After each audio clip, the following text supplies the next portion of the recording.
Hi friends, welcome to MS study line. నా ఛానల్లో డిఎస్సికి సంబంధించిన అన్ని క్లాసులకు మరియు సబ్జెక్టు వైజ్గా వీడియోస్ మీకు అందించడం జరుగుతుంది. ఛానల్ని సబ్స్క్రైబ్ చేసుకోండి. అప్డేట్స్ అన్నీ కూడా మీకు వీడియో రూపంలో నోటిఫికేషన్ రూపంలో రావడం జరుగుతుంది. మీరు ప్రతి వీడియోను కూడా మిస్ కాకుండా చూడడానికి అవకాశం ఉంటుంది. ఈరోజు మనం 5th క్లాస్ ఈవీఎస్కి సంబంధించి టాపిక్స్ను పరిశీలిద్దాం. రైతు మిత్రులు, వీటి గురించి మనకు ఇదివరకు టెట్లో కూడా మరియు టీఆర్టీలో కూడా రావడం జరిగింది. ఫ్రెండ్స్, ఇవి బాగా గుర్తుంచుకోండి.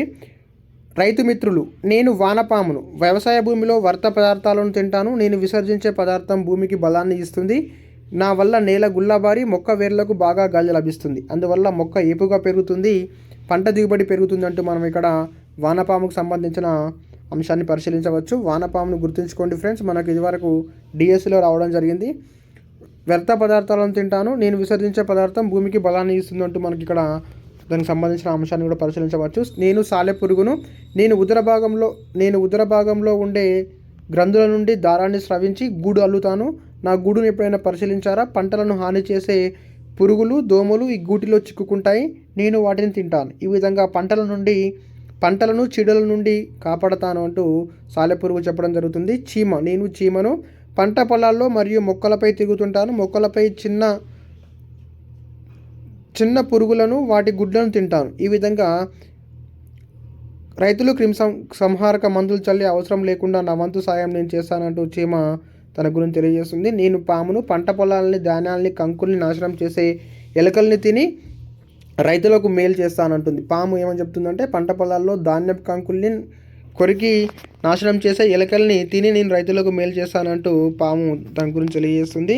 నేను ట్రైకోగ్రామా, నన్ను జాతీయ వ్యవసాయ పరిశోధన మండలి ఐసిఏఆర్ శాస్త్రవేత్తలు ప్రయోగశాలలో సృష్టించారు. నా జీవితకాలం వారం రోజులే.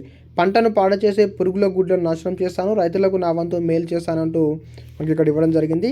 టైకోగ్రామా గురించి మనకు లాస్ట్ టైం టెట్లో కూడా అడగడం జరిగింది. ఫ్రెండ్స్, గుర్తుంచుకోండి. ఇది ఎవరు తయారు చేశారని అడిగే అవకాశం ఉంటుంది. జాతీయ వ్యవసాయ పరిశోధన మండలి వాళ్ళు తయారు చేశారు. దీని జీవితకాలం వారం రోజులు మాత్రమే ఉంటుంది.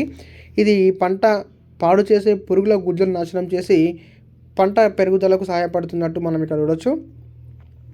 అదేవిధంగా మీకు తెలుసా, వన్యప్రాణి సంరక్షణ చట్టం 1971 షెడ్యూల్ 1 ప్రకారం పులి, ఏనుగు, నెమలి మొదలైన అడవి జంతువులను వేటాడడం, విక్రయించడం నేరం. ఈ నేరానికి పాల్పడిన వారికి 3 నుంచి 7 సంవత్సరాలు జైలు శిక్ష, ₹1,00,000 వరకు జరిమానా ఉంటుంది. ఫ్రెండ్స్, మనకు ఎగ్జామ్ పర్పస్లో వన్యప్రాణి సంరక్షణ చట్టం ఇయర్ అడిగే అవకాశం ఉంటుంది.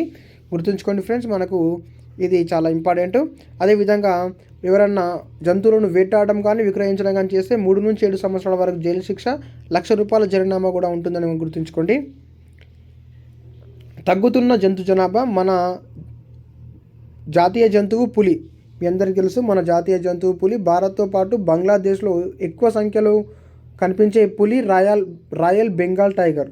ఒకప్పుడు పులులు వేల సంఖ్యలో అడవుల్లో ఉండేవి. ప్రస్తుతం దేశంలో పులుల సంఖ్య బాగా తగ్గింది. పులులతో పాటు బట్టమేక పక్షులు, కలివిడి కోడి, ముంగనూరు ఆవుల సంఖ్య రోజు రోజుకు తగ్గుతూ ఉండడం ఆందోళన కలిగించే అంశం. ఫ్రెండ్స్, మనకు ఇది కనుమరుగవుతున్న జంతువుల జాబితా అని చెప్పేసి మనకు వీటి పేర్లు కూడా ఇచ్చే అవకాశం ఉంటుంది. బట్టమేక పక్షులు, కలివిడి కోడి, ముంగనూరు ఆవులు. గుర్తుంచుకోండి ఫ్రెండ్స్, మనకు టెట్లో అడిగే అవకాశం ఉంటుంది. ఈ ఫోటోలో కనిపిస్తున్న పక్షి పేరు రాబంతు. 2 అడుగుల ఎత్తు వరకు ఉంటుంది. గత కొన్ని సంవత్సరాలుగా మన రాష్ట్రంలో ఈ జాతి పక్షి కనిపించడం లేదు. మీ ప్రాంతంలో దీని ఆచూకీ కనబడితే వెంటనే తెలియజేయాలని తెలంగాణ జీవ వైవిధ్య మండలి విజ్ఞప్తి చేస్తుంది. ఆచూకీ తెలిపిన వారికి ₹2,00,000 బహుమతి అందిస్తామని ప్రకటించడం విశేషం మనం చూడవచ్చు. మీకు తెలుసా, మన రాష్ట్రంలో దాదాపు కొన్ని దశాబ్దాల క్రితం వరకు 5,400 రకాల వరి వంగడాలు, 7,040 రకాల మామిడి మరియు 3,500 రకాల వంకాయలు ఉండేవి. సంప్రదాయ పంటల విత్తనాలు భద్రపరచడంలో అశ్రద్ధ వల్ల మరియు మార్కెట్ ధర లేకుండా పోవడం వల్ల అనేక రకాలు కనుమరుగయ్యాయి. మన దేశంలో national bureau of plant genetics సంస్థ మొక్కల జన్యువులను సేకరించి భద్రపరుస్తున్నట్టు మనం ఇక్కడ చూడొచ్చు. వంటి లక్ష్యాలతో నేషనల్ గ్రీన్ కోర్ ఏర్పడింది. ప్రస్తుతం మన రాష్ట్రంలో ఉన్నత పాఠశాలలో దీని కార్యకలాపాలు కొనసాగుతున్నట్టు మనం ఇక్కడ చూడొచ్చు. అదేవిధంగా మీకు తెలుసా, వేప చెట్టు ఐక్యరాజ్య సమితి శతాబ్ద వృక్షంగా ప్రకటించింది. ఫ్రెండ్స్, మనకు ఇది చాలా ఇంపార్టెంట్. ఐక్యరాజ్య సమితి ఏ చెట్టును శతాబ్ద వృక్షంగా గుర్తించింది అంటే గుర్తుంచుకోండి, వేప చెట్టు అని గుర్తుంచుకోండి. వేప వేప 1000 రోగాలకు మందు అంటూ మనము దానికి సంబంధించిన ఒక ట్యాగ్ లైన్ కూడా చూడొచ్చు. వ్యాధులు ఖర్చు పెట్టకు వేలు, వేప మొక్కలు పెంచు మేలు అంటూ మనం దాని గురించి చూడొచ్చు. శక్తినిచ్చే ఆహార పదార్థాలు చిరుధాన్యాలు వరి, గోధుమ, జొన్నలు, మొక్కజొన్నలు, తైదలు, సజ్జలు, సామలు, కొర్రలు మొదలైనవి చిరుధాన్యాలు. వీటిని తినడం వల్ల శరీరానికి అవసరమైన శక్తి లభిస్తుంది. ఆడడానికి, పనిచేయడానికి, శరీరంలో వివిధ భాగాలు పనిచేయడానికి శక్తి అవసరం. శరీరానికి శక్తినిచ్చే పదార్థాలను పిండి పదార్థాలు లేదా కార్బోహైడ్రేట్స్ అంటారు. చిరుధాన్యాల్లో పిండి పదార్థాలు అధిక పరిమాణంలో ఉంటాయి. తక్కువ పరిమాణంలో ప్రోటీన్లు, విటమిన్లు, ఖనిజ లవణాలు వంటి పోషక పదార్థాలు కూడా ఉంటాయి. పిండి పదార్థాలు ఉన్న పదార్థాలు చిత్రంలో మనకు చూడొచ్చు. తైదలు, సజ్జలు, మొక్కజొన్నలు, జొన్నలు, వడ్లు, గోధుమలు ఇవన్నీ కూడా కార్బోహైడ్రేట్స్ను ఎక్కువ కంటెంట్లో కలిగి ఉంటాయి. వీటిని మనకు కార్బోహైడ్రేట్ను గుర్తించండి అని కింద వాటి ఆప్షన్లు ఇచ్చే అవకాశం కూడా ఉంటుంది. వీటిని గుర్తుంచుకోండి ఫ్రెండ్స్. పెరుగుదలకు ఉపయోగపడే ఆహార పదార్థాలు పప్పు ధాన్యాలు, పాలు, గుడ్లు. శనగలు, పెసర్లు, మినుములు, కందులు, బఠానీలు, చిక్కుడు గింజలు మొదలగునవి పప్పు ధాన్యాలు. వీటితో పాటు గుడ్లు, మాంసం తినడం ద్వారా శారీరక పెరుగుదల జరుగుతుంది. మనం బాగా పెరుగుతాం. శరీరానికి పెరుగుదలకు ఉపయోగపడే వాటిని మాంసకృత్తులు లేదా ప్రోటీన్స్ అని అంటారు. వాటికి సంబంధించి చిత్రాలు మనం ఇక్కడ పరిశీలించవచ్చు. శనగలు, పెసర్లు, మినుములు, కందులు, చిక్కుడు, బఠానీ, పాలు, చేపలు, గుడ్లు, మాంసం ఇవన్నిటిని కూడా మనము ప్రోటీన్స్ అని కూడా అంటారు. ఇవి శరీర పెరుగుదలకు ఉపయోగపడతాయి. ఆరోగ్యాన్ని ఇచ్చే ఆహార పదార్థాలు పండ్లు, కూరగాయలు. మనం తిన్న పిండి పదార్థాలు మాంసకృత్తులను శరీరం వినియోగించుకోవడంలో విటమిన్లు ఉపయోగపడతాయి. అయోడిన్, ఫాస్ఫరస్, కాల్షియం మరియు ఇనుము వంటి ఖనిజ లవణాలు ప్రోటీన్లతో కలిసి శరీర భాగాల్లో భాగమై ఉంటాయి. రక్తంలో ఇనుము, ఎముకల్లో, దంతాల్లో కాల్షియం, ఫాస్ఫరస్లు ఉంటాయి. ధాన్యాలు, మొలకెత్తిన గింజల్లో, పులియబెట్టిన తయారు చేసిన ఆహార పదార్థాల్లో కూడా విటమిన్లు ఉంటాయి. పండ్లు, కూరగాయలు మనకు అవసరమైన విటమిన్లు, ఖనిజ లవణాలు పుష్కలంగా ఉంటాయి. ఇవి ఆరోగ్యానికి సహాయపడతాయి అంటూ మనం వాటికి సంబంధించిన చూడవచ్చు. ఇక్కడ వాటికి సంబంధించిన చిత్రాలన్నీ కూడా చూడవచ్చు. కూరగాయలు, పండ్లు, ఆకుకూరలు ఇవన్నీ కూడా మన శరీరానికి విటమిన్స్ను అందిస్తాయి. పీచు పదార్థాన్ని కూడా అందిస్తాయి. వీటిని ఎక్కువగా తీసుకోండి. మీకు తెలుసా, ఒక మధ్య రకం సైజులో ఉండే టమాటాలో 1.08 గ్రాముల ప్రోటీన్, 1.5 గ్రాముల ఫైబర్ ఉంటాయి. అంతేగాక పొటాషియం, ఫాస్ఫరస్, మెగ్నీషియం, సోడియం వంటి ఖనిజాలు కూడా పుష్కలంగా ఉంటాయి. వీటితో పాటు vitamin A, vitamin B2, B6, vitamin E, vitamin C, vitamin K తదితర విటమిన్లు కూడా టమాటాలో సమృద్ధిగా ఉంటాయి. దీని నుండి 22 క్యాలరీల శక్తి లభిస్తుందంటూ మనకు ఒక సామాన్యమైన టమాటా గురించి ఇవ్వడం జరిగింది. వీటిని టమాటాలు కూడా ఎక్కువ తీసుకోండి ఫ్రెండ్స్. ఎగ్జామ్ పర్పస్లో మనకు దీని గురించి ఎంత ప్రోటీను, ఎంత క్యాలరీసు, ఫైబర్ ఎంత ఉంటుంది, వీటిలో ఉండే పోషక విలువలు ఏమని అడిగే అవకాశం ఉంటుంది. కళ్ళ రక్షణకు తీసుకోవాల్సిన జాగ్రత్తలు. తగిన వెలుతురులో చదవాలి. చదివేటప్పుడు కంటికి పుస్తకానికి మధ్య 30 సెంటీమీటర్ల దూరం ఉండాలి. అంటే ఎంతో స్కేల్ సహాయంతో కొలిచి చూడండి. అదేవిధంగా మనకు ఇక్కడ వాటికి కళ్ళను గట్టిగా నలపడం, రుద్దడం చేయరాదు. కళ్ళ కలక వచ్చిన వారు రుమాల్ టవల్ను ఉపయోగించకూడదు అంటూ కళ్ళకు సంబంధించిన మన రక్షణ చర్యలను కూడా ఇవ్వడం జరిగింది. కంటి వైద్యం చేసే డాక్టర్ను ఆప్థమాలజిస్ట్ అంటారు. మనకి ఇది ఎగ్జామ్ పర్పస్లో అడిగే అవకాశం ఉంటుంది, గుర్తుంచుకోండి. చెవులు. పెద్ద శబ్దాలు చెవికి తాగేటప్పుడు చెవులు మూసుకోవాలి. చెవి లోపలికి నీరు వెళ్ళనివ్వకూడదు. శుభ్రమైన నూలు బట్టతో శుభ్రం చేసుకోవాలి. తలపిందులు, అగ్గిపుల్లలను చెవు లోపల శుభ్రం చేయడానికి వాడకూడదు. చెవిలో నొప్పి వచ్చినా ఇంకేమైనా ఇతర సమస్యలున్నా డాక్టర్ని సంప్రదించాలి. చెవిలో ఆముదం నూనెలు వేయకూడదు. చెవి, ముక్కు, గొంతుకు సంబంధించిన డాక్టర్ను ENT నిపుణులు అని అంటారు, గుర్తుంచుకోండి. గబ్బిలం రాత్రిపూట సంచరించే క్షీరదం. అది తన దారిలో ఉన్న అడ్డంకులను తన శబ్దాల ద్వారా గ్రహిస్తుంది. తాను చేసే శబ్దాలు ఈ అడ్డంకులకు తొలగి వెనుకకు రావడాన్ని ప్రతిధ్వని గ్రహించి తన మార్గాన్ని మార్చుకుంటుందంటూ గబ్బిలం గురించి కూడా మనం ఇక్కడ చూడవచ్చు. దంతాలు. కొరకడానికి, చీల్చడానికి, నమలడానికి, నమిలిన పదార్థాలను పిండిలా విసరడానికి వేరువేరుగా 4 రకాల దంతాలు ఉంటాయి. దంతాల రకాలకు సంబంధించి మనం ఇక్కడ చూడవచ్చు.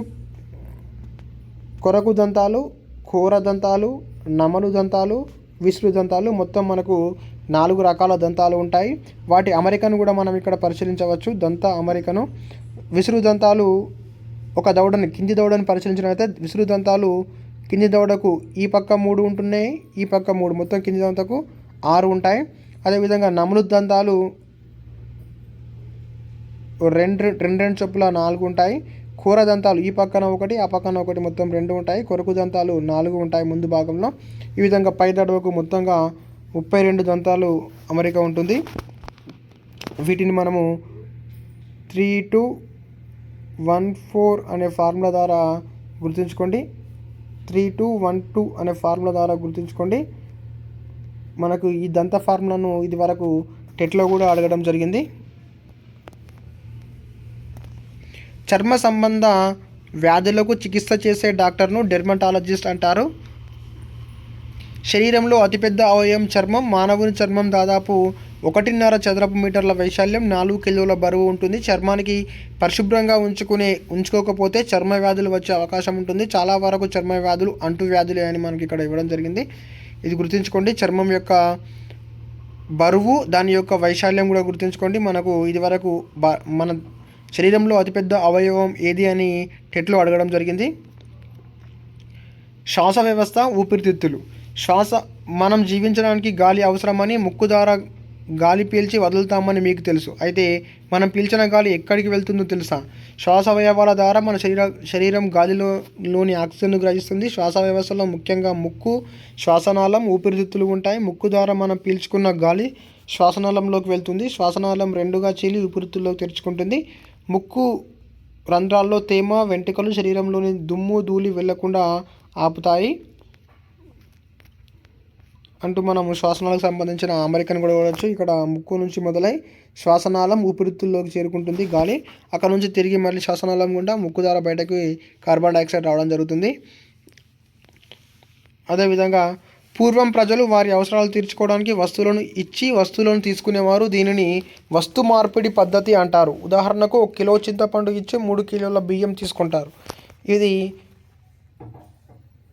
పూర్వకాలంలో కొనసాగిన పద్ధతి. గుర్తుంచుకోండి. వస్తు మార్పిడి పద్ధతి మన దగ్గర ఉన్న వస్తువులను ఇచ్చి దానికి సమాన విలువైన వస్తువులను వేరొక వస్తువులను తీసుకోవడాన్ని వస్తు మార్పిడి పద్ధతి అంటారు. మనకు డబ్బులు లేని సమయంలో ఈ వస్తు మార్పిడి పద్ధతిని ఉపయోగించేవాళ్ళు. అదేవిధంగా బోండా తెగ స్త్రీలు కప్పుకునే దుస్తులు తయారు చేయడానికి ఉపయోగించే ఫ్లో చార్ట్ను మనం ఇక్కడ చూడొచ్చు. జనపనార మొక్కల సేకరణ మొదటగా చేస్తారు. దాని నుంచి నీటిలో నానబెట్టడం జరుగుతుంది. దారాలు తీస్తారు. మగ్గాలతో నేయడం, రంగులు అద్దడం, వాటిని ధరించడం వంటి ఈ విధంగా ఎండలో ఆరబెట్టడం, అద్దాలు కుట్టడం విధంగా వాళ్ళ బట్టలను వాళ్ళు తయారు చేసుకుంటారు.